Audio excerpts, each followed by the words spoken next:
DHP news channel में आपका स्वागत है। हिमाचल और अन्य महत्वपूर्ण खबरों के लिए चैनल को सब्सक्राइब कर घंटी को दबाएं, जिससे आपको खबरें रोजाना मिले। चलिए फटाफट जानते हैं आज की सभी खबरें। प्रदेश में कोरोना के 157 नए मामले। हिमाचल प्रदेश में गुरुवार को 157 कोरोना पॉजिटिव मामले आए हैं। सोलन जिले में एक साथ 51 नए मामले आए हैं। सिरमौर में 37, कांगड़ा में 20, बिलासपुर में 8, हमीरपुर में 5, ऊना में 11, चंबा में 10, किन्नौर में 2, मंडी में 3, शिमला में 9 और लाहौल स्पीति में एक पॉजिटिव मामला आया है। इसके साथ ही प्रदेश में संक्रमितों का कुल आंकड़ा 5501 पहुंच गया है। 1418 सक्रिय मामले हैं। अब तक 4008 मरीज ठीक हो चुके हैं। गुरुवार को 189 और मरीज ठीक हो गए। कोरोना से हिमाचल के 4 लोगों की मौत, एक ने चंडीगढ़ में तोड़ा दम। कोरोना से गुरुवार को हिमाचल के 4 लोगों की मौत हो गई। इनमें 2 सिरमौर जिले के हैं, जिनमें से एक ने चंडीगढ़ में दम तोड़ा है। शिमला के आईजीएमसी में किन्नौर की महिला और ऊना के हरोली में हमीरपुर के पंसाई निवासी बुजुर्ग की मौत हुई है। हालांकि मोहाली के निजी अस्पताल में दम तोड़ने वाली पांवटा की महिला की मौत का आंकड़ा हिमाचल में नहीं जुड़ेगा। हिमाचल में 10वीं और 12वीं की कंपार्टमेंट परीक्षाओं का शेड्यूल जारी। हिमाचल प्रदेश स्कूल शिक्षा बोर्ड के 10वीं और 12वीं के नियमित परीक्षार्थियों की कंपार्टमेंट, श्रेणी सुधार और अतिरिक्त विषयों की अनुपूरक परीक्षाएं सितंबर माह में होंगी। ये परीक्षाएं 15 से 21 सितंबर तक 2 चरणों में होगी। 10वीं की परीक्षाएं 15 से 19 सितंबर और जमा 2 की 15 से 21 सितंबर तक होगी। बोर्ड अध्यक्ष डॉक्टर सुरेश कुमार सोनी ने बताया कि परीक्षा 2 चरणों में होगी। सुबह 8:45 से सायं 12 और दोपहर 1:45 से 5 बजे तक परीक्षा होगी। कुल्लू में 3 जगह फटे बादल, सेब बगीचे बहे। प्रदेश में 3 एनएच समेत 272 रही बंद। हिमाचल में येलो अलर्ट के बीच गुरुवार को मूसलाधार बारिश से जनजीवन अस्त व्यस्त रहा। कुल्लू जिले में 3 जगह बादल फटने से भारी नुकसान हुआ है। एक कार, पुलिया, 2 घराट और सेब के बगीचे मलबे में बह गए। एक तीर्थस्थल को भी नुकसान पहुंचा है। बारिश से मंडी मनाली समेत 3 नेशनल हाईवे और 272 सड़कें बंद हो गई। एक नाले का रुख बदलने से पानी मंडी की ओर टनल में भर गया। इससे वाहनों की आवाजाही प्रभावित रही। प्रदेश में आधा दर्जन से ज़्यादा वाहन मलबे की चपेट में आने से क्षतिग्रस्त हो गए। बुधवार रात से भारी बारिश के साथ रोहतांग दर्रे समेत मनाली की ऊंची चोटियों पर बर्फबारी हुई। हिमाचल आने के लिए नए नियमों में सैलानी आज से करवा सकेंगे पंजीकरण। इन शर्तों पर मिलेगा प्रवेश। हिमाचल आने के इंतजार में बैठे सैलानी गुरुवार से नए नियमों के तहत पंजीकरण करवा सकेंगे। जयराम मंत्रिमंडल के दिशा निर्देशानुसार आईटी विभाग ने ई पास सॉफ्टवेयर में बदलाव कर दिया है। गुरुवार से यह सॉफ्टवेयर काम करना शुरू कर देगा। सैलानियों को हिमाचल आने के लिए टूरिस्ट कैटेगरी में पंजीकरण करवाना होगा। 24 घंटे में अगर संबंधित जिला उपायुक्त ने आवेदन को मंजूर नहीं किया तो सॉफ्टवेयर खुद स्वीकृति जारी कर देगा। कम से कम 2 रात के टूर पर सैलानी प्रदेश के विभिन्न क्षेत्रों में घूम सकेंगे। 10 साल तक के बच्चे को कोरोना टेस्ट करवाने से भी छूट दी गई है। सैलानी अब 96 घंटे पहले का आरटीआर पीसीआर के अलावा ट्रू नॉट और नीबी नॉट टेस्ट की नेगेटिव टेस्ट रिपोर्ट लेकर आ सकेंगे। अब टैक्सी या निजी गाड़ी के चालक भी क्वारंटीन नहीं होंगे। हिमाचल प्रदेश के कई जिलों में भारी बारिश से जनजीवन अस्त व्यस्त। भूस्खलन से सड़कें बंद। हिमाचल प्रदेश के कई जिलों में भारी बारिश से जनजीवन अस्त व्यस्त हो गया है। पठानकोट मंडी एनएच कोटला के भाली के पास भारी चट्टान एवं पेड़ गिर जाने से रास्ता बंद हो गया।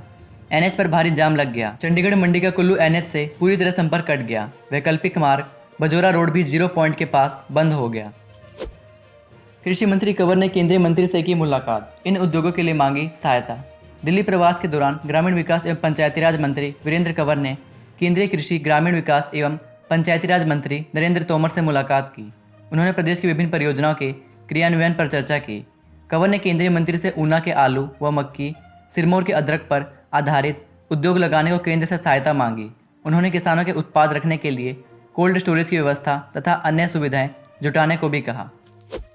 कांग्रेस ने नहीं निभाई अच्छे विपक्ष की भूमिका। हिमाचल के ऊना जिले के गगरेट में आयोजित ऑनलाइन रैली में मुख्यमंत्री जयराम ठाकुर ने कांग्रेस पर निशाना साधते हुए कहा कि देश इस समय बेहद मुश्किल दौर से गुजर रहा है। यदि इस समय कांग्रेस सत्ता में होती तो देश के हालात बेहद बुरे होते। सत्ता तो एक तरफ, कांग्रेस ने अच्छे विपक्ष की भूमिका भी नहीं निभाई। उन्होंने कहा कि देश प्रदेश इस समय संकट में है और कांग्रेस ऐसे समय में भी राजनीति कर रही है।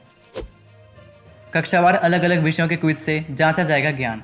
सरकारी स्कूलों में 1ली से 8वीं कक्षा में ऑनलाइन पढ़ने वाले विद्यार्थियों के लिए हर शनिवार को होने वाले क्विज को अब कक्षावार अलग अलग विषयों में करवाया जाएगा।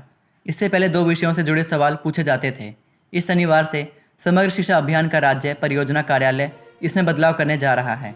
व्हाट्सएप के माध्यम से विद्यार्थियों के स्वयं आंकलन के लिए शुरू किए गए इस अभियान में अगले सप्ताह से 9वीं से जमा 2 कक्षा के विद्यार्थियों को भी जोड़ा जाएगा। चीन के जासूस से जुड़ी विदेशी महिला बोलती है फराटेदार हिंदी।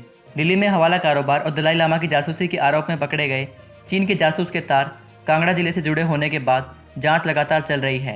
केंद्रीय जांच एजेंसियों की जांच में नया खुलासा यह हुआ है कि हवाला कारोबार और दलाई लामा की जासूसी के आरोप में पकड़े गए चीन के जासूस के संपर्क में रह रही विदेशी महिला फराटेदार हिंदी बोलती है। यह महिला वर्ष 2014 से मैगलोडगंज में रह रही थी। हिमाचल ने केंद्र से मांगा इलेक्ट्रिकल उपकरण पार्क। हिमाचल ने केंद्र सरकार से इलेक्ट्रिकल उपकरण पार्क मांगा है। कैबिनेट सचिव के साथ हुई बैठक में सरकार ने यह प्रस्ताव रखा है। सरकार की ओर से मुख्य सचिव अनिल कुमार खाची और अतिरिक्त मुख्य सचिव उद्योग मनोज कुमार ने इस बैठक में भाग लिया। 2011 की जनगणना के आधार पर ही पंचायतों में पदों का होगा आरक्षण। प्रदेश की पंचायती संस्थाओं के चुनाव से पहले पंचायतों में पदों का आरक्षण साल 2011 की जनगणना के आधार पर ही किया जाएगा। पिछली बार महिलाओं के आरक्षित पंचायतों को इस बार पंचायती संस्थाओं के चुनाव में पुरुषों के लिए खुलेंगी।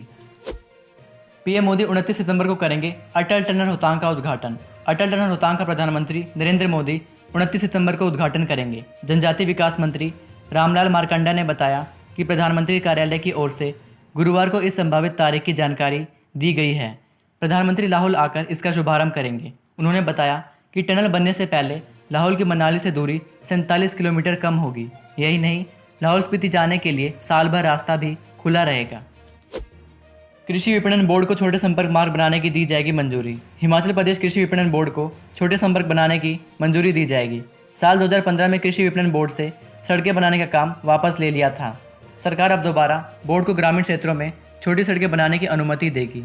यह घोषणा गुरुवार को ढली सब्जी मंडी में कृषि विपणन बोर्ड की 198 करोड़ की परियोजना के शिलान्यास अवसर पर मुख्यमंत्री जयराम ठाकुर ने की।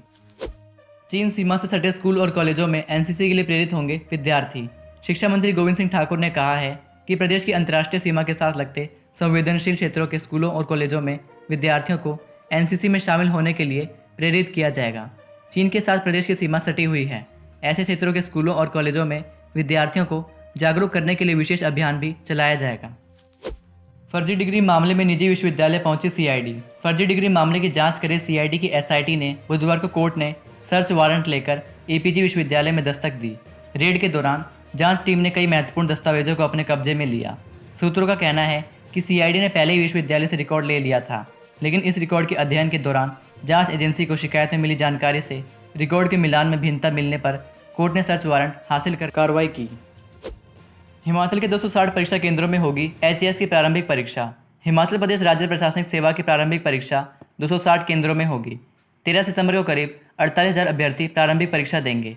किन्नौर और लाहौल स्पीति जिलों के अलावा प्रदेश के 10 जिलों के 40 उपमंडलों में परीक्षा केंद्र बनाए जाएंगे।